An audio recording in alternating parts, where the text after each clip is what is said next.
Rasulullah, ya dalilan nur, ya Habibullah, ya Habibul qalbi, ya khairul baraya, ya li ji'ta bil haqqi rasulal hidayah. Bismillahirrahmanirrahim. Talim kita hari ini penting kita bahas persiapan kita dengan amalan Syawal mungkin udah lengkap. Kita pahami lagi perkara-perkara tasawuf. Ya. Jadi judul kaji baru, tapi ini penting untuk diamalkan dan bukan motivasi ya. Nah, tapi lebih cenderung kepada motivasi. Kaji baru. At-Taurahutu ruhiyatu bita'alimi at-tasawufi. Wah keren nih. Revolusi spiritual ajaran tasawuf. Wah, apa judulnya? Kalau revolusi itu kan perubahan cepat dalam kondisi kekinian ya, yang serba susah ekonomi, susah kerja. Kita harus berevolusi secara ajaran spiritual atau tasawuf. Ya. Yakini karena kita muslim, ya, yakini. Jadi ini ada pemahaman yang kita tidak langsung mengandalkan hukum-hukum asbab aja ya. Sebab akibat, tapi keberhasilan kita hidup ini harus mengikuti tata aturan apa yang sudah ditentukan Allah. Memang agak akademis karena bidangnya ini bidang kejiwaan, tasawuf, masalah pola berpikir, masalah kelakuan, akhlakul karimah. Nah, insya Allah ini betul-betul tolong disimak dengan benar. Yang paling penting di sini kan ngaji diamalin, ya. Walaupun mungkin pengamalannya agak berat karena menyampaikan kajian itu biasanya yang sempurna kan, amalan itu kan berangsur. Kita bahas di bab 1 dulu ya. Assalamualaikum warahmatullahi wabarakatuh. Alhamdulillahirabbil alamin hamdan habibi hamdal mustafirin hamdan yu'asi yu'amahu yukafi yumazidah.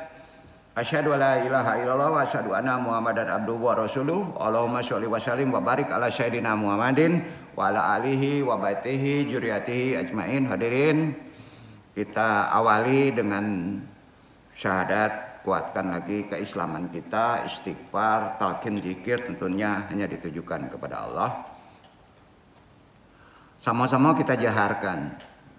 Asyhadu alla ilaha illallah wa asyhadu anna Muhammadur Rasulullah. Asyhadu alla ilaha illallah wa asyhadu anna Muhammadur Rasulullah. Asyhadu alla ilaha illallah wa asyhadu anna Muhammadur Rasulullah. Shalawat umi. Allahumma sholli ala sayyidina Muhammadin nabi ummi wa ala alihi wa sahbihi wa salim. Allahumma sholli ala sayyidina Muhammadin nabi ummi wa ala alihi wa sahbihi wa salim. Allahumma sholli ala sayyidina Muhammadin nabi ummi wa ala alihi wa sahbihi wa salim. Istighfar. Astagfirullahaladzim. Astagfirullahaladzim. Astagfirullahaladzim. Doa marifat. Ilahi anta maksudi warid loka matlubi atini mahabataka wa marifataka. Toharo 3 kali, la ilaha illallah, diputar. La ilaha illallah, diulang. La ilaha illallah. La ilaha illallah. Jahar nafi isbat. La ilaha